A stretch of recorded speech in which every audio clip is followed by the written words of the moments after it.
Hello dear student. आज हम जो तीसरी पोएम है उसको पढ़ेंगे और जिसका टाइटल है कीपिंग क्वाइट। और ये जो पोएम है ये पेब्लो नेरुडा द्वारा लिखी गई है। फर्स्ट स्टेंजा हम स्टार्ट करते हैं। Now we will count to 12 and we will all keep still for one on the face of the earth let's not speak in any language let's stop for 1 second and not move our arms so much It would be an exotic moment without rush, without engines. It would all be together in the sudden strange. तो यहाँ पे जो poet है उन्होंने बताया गया है किसके बारे में, कि उन्होंने बताया गया है कि हमें शांति बनाए रखनी चाहिए और उसके ऊपर उन्होंने लिखा है। ये एक स्पेनिश लैंग्वेज में लिखी गई पोएम है जिसको बाद में इंग्लिश में ट्रांसलेट किया गया है। इसलिए यहाँ पे कोई राइमिंग स्कीम नहीं है। सारी जो पोएम है ओनली सिंपल लैंग्वेज में लिखी गई है जिसको फ्री फ्लो बोलते हैं, फ्री फ्लो में लिखी गई है।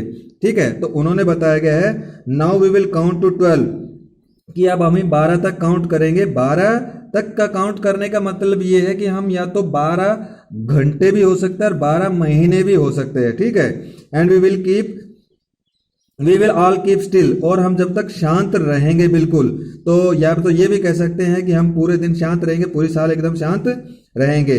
For one on the face of the अर्थ, और किसके लिए, कि फेस ऑफ द अर्थ का मतलब है कि अपनी जो पृथ्वी है, अपनी जो धरती है और हमारा जो संसार है उसके लिए हम शांत रहेंगे। क्यों शांत रहेंगे? क्योंकि पूरी धरती के ऊपर let's not speak in any language, क्योंकि यहाँ पे बहुत ज्यादा लैंग्वेज है और हम लैंग्वेज एक अभी बैरियर बन चुका है, क्योंकि जिसको हिंदी आती है उसको इंग्लिश नहीं आती, इंग्लिश आती है उसको स्पेनिश नहीं आती, स्पेनिश आती है उसको चाइनीज नहीं आती।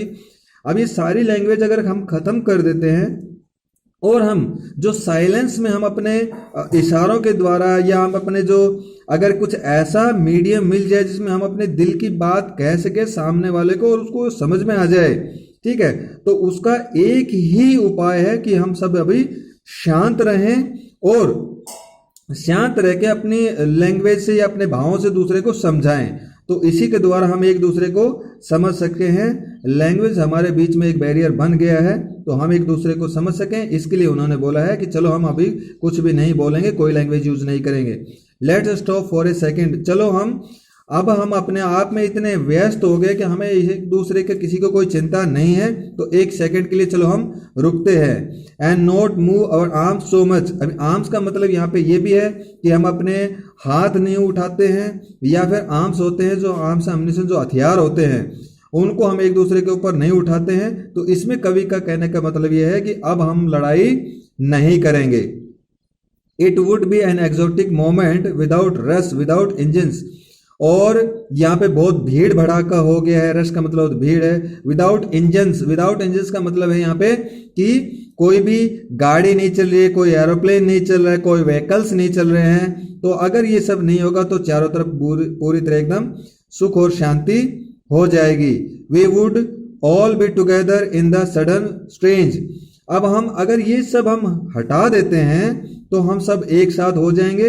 लैंग्वेज हमारे बीच में कोई बैरियर नहीं रहेगा, सब हम एक साथ रहेंगे। हम एक दूसरे के ऊपर आर्म्स और अम्युनिशन का भी यूज नहीं करेंगे, और तो इसकी वजह से सब ये भीड़ भड़ाका मिट जाएगा। सारे व्हीकल्स यहाँ पे खत्म हो जाएंगे, कोई यूज नहीं करेंगे, तो हम सब एक साथ रह जाएंगे। तो इतना ज्यादा चेंज होगा, तो ये अचानक से चेंज हो जाएगा तो वो स्ट्रेंज हो जाएगा। स्ट्रेंज का मतलब होता है बिल्कुल अचानक से कोई चीज, अनजान से कोई चीज अचानक से आ जाती है, उसको हम स्ट्रेंज बोलते हैं। तो ये सब चीज, सारे मोमेंट एकदम स्ट्रेंज रहेंगे हमारे लिए। सेकंड स्टेंजा की तरफ हम चलते हैं। अभी इसमें बताया गया है the fisherman in the cold sea would not harm whales. Whale एक बड़ी मछली, आपको पता है, the largest mammal on the earth whale है। ठीक है, तो जो फिशरमैन है वो भी अभी ठंडे पानी में भी जा जाके कम से कम व्हेल्स को तो नहीं मारेंगे। तो इसमें ये बताया गया है कि कम से कम हम इतने स्वार्थी तो नहीं हो जाएंगे कि जो इंडेंजर्ड स्पीशीज हैं उनको भी हम अपने लिए यूज करने के लिए उनको मार रहे हैं। तो कम से कम अगर हम ऐसा करेंगे तो हम इंडेंजर्ड स्पीशीज को कम से कम नहीं मारेंगे। And man gathering salts would look at the heard hands, और जो आदमी साल्ट इकट्ठा कर रहे हैं कम से कम वो अगर कुछ दिन के लिए रुकेंगे या एक मोमेंट के लिए रुकेंगे और सोचेंगे कि हम क्या कर रहे हैं, तो उनको ये भी पता चलेगा कि उन्होंने अपने हाथों को ही खुद हर्ट कर लिया गया है। तो इसमें पोएट ये कहना चाहता है कि हम अपने काम में इतना बिजी हो गए हैं कि हमें यही नहीं पता है कि हम अपने आप को ही हर्ट कर रहे हैं। ठीक है, those who prepare green wars, wars with gas, wars with fire, victory with no survivors, और जिन्होंने लड़ाई शुरुआत कर दी है, लड़ाइयों की शुरुआत कर दी है, और वो लड़ाइयाँ गैसेस के ऊपर हो या फिर आग के ऊपर हो। ठीक है, लेकिन अगर हम ये सब लड़ाई शुरुआत कर दी है और ऐसे ही हम आपस में लड़ते रहेंगे और अगर हम उसमें हम जीत भी जाते हैं, विक्ट्रीमस जीत भी जाते हैं, विद नो सर्वाइवर्स, जिसमें सर्वाइवर्स मतलब उसके बाद में कोई चीज़ हो जाती है, कोई बुरी घटना हो जाती है, उसके बाद जो बचने वाले लोग होते हैं उनको सर्वाइवर बोलते हैं। तो लेकिन कोई बचेगा ही नहीं, तो ऐसी जीत से फिर क्या फायदा।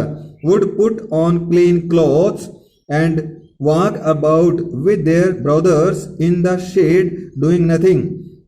तो इससे बढ़िया है कि चलो हम क्लीन क्लोथ, अब अच्छे कपड़े, मतलब साफ सफाई कपड़े पहनने का मतलब ये है कि चलो हम क्लीन हैबिट्स अपनाते हैं, अपने जो भाई जो ब्रदर्स हैं उनके साथ में चलते हैं। अब थर्ड स्टैंजा में उन्होंने बताया गया है what I want should not be confused, कि जो मैं कहना चाहता हूं उसमें आप लोगों को कंफ्यूज होने की जरूरत नहीं है। विद टोटल इनएक्टिविटी, मैं ये नहीं कहना चाहता हूं कि टोटल इनएक्टिविटी की सब एक जगह खड़े हो जाओ। मैं ये कहना चाहता हूं life is what is about, I want no truck with death if we were not so single minded about keeping our lifes moving and for once could do nothing. अब पहले इसका हम वर्ड मीनिंग समझ लेते हैं। Confuse का मतलब होता है मिसअंडरस्टूड, मतलब गलत समझना। तो आप जो कंफ्यूज हो रहा है, जो मैंने बताया गया उसको आप गलत मत समझना। इनएक्टिविटी में तो होता है लेथर्जी, निष्क्रियता, कि मैं ये नहीं कहना चाहता है कि आप निष्क्रिय हो जाओ, आप एकदम आलसी हो जाओ। नो ट्रक्स, नो ट्रक्स का मतलब है यहाँ पे व्यवहार न होना विद डेथ, कि मैं ये नहीं कहना चाहता हूँ कि आप बिल्कुल इनएक्टिव हो जाओ और आपका डेथ से कोई लेना देना नहीं है, क्योंकि जिसने जन्म लिया है उसका मरण निश्चित है। If we were not so single minded, अगर हम ऐसा एकदम सिंगल माइंडेड नहीं होंगे, हमने सबने अपना दिमाग में एक ही विचार नहीं बनाया। विचार क्या रहेगा? About keeping our life moving, कि हमें अपने जीवन को आगे बढ़ाते रहना है। And for once could be nothing, तो फिर अगर हम ऐसा नहीं करेंगे तो हमारे लिए फिर कुछ भी नहीं बचेगा। और लास्ट स्टैंजा है, इसमें बताया गया है perhaps a huge silence might interrupt this suddenness.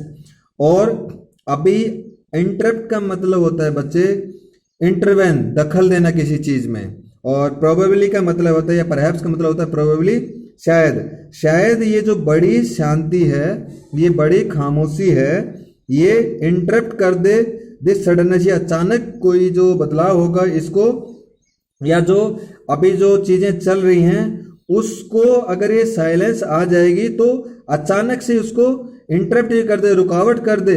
For never understanding our self, for the threatening our self with death, कि हम जिस चीज को अब समझ ही नहीं रहे हैं उस चीज को, ये आएगी चीज जो साइलेंस एक बार आ जाएगा तो हम इस चीजों को सबको समझ जाएंगे। Perhaps the earth can teach us as we everything seems dead and later proves to be alive. अगर हम शांत रहेंगे, और शांत का मतलब ये है कि हम अर्थ में जो चीजें हैं, जो हमारे एनवायरनमेंट में हमें जो चीजें मिली हैं उसका अगर हम ख्याल रखेंगे तो अर्थ हमें टीच करेगी, वो भी हमें समझाएगी। एवरीथिंग बी डेड, जिसको हमने अब तक समझ लिया है, सीम्स मतलब प्रतीत होती है, डेड मृत्यु से, मरी हुई, कि अब हमें जो चीजें मरी हुई दिख रही हैं अर्थ हमें सिखाएगी। क्या सिखाएगी? प्रूव्स टू बी अलाइव, कि ये सब चीजें जिंदा हैं। Now we will count up to 12, तो चलो हम अभी 12 काउंट करते हैं। And keep quiet and we will go, और हम अभी शांत रहेंगे 12 बजने तक। 12 बजने तक मतलब 12 महीने तक भी हम कह सकते हैं, 12 साल भी इसको कह सकते हैं कि हमें शांत रहेंगे, और इसी हिसाब से हमारा जीवन चलता रहेगा।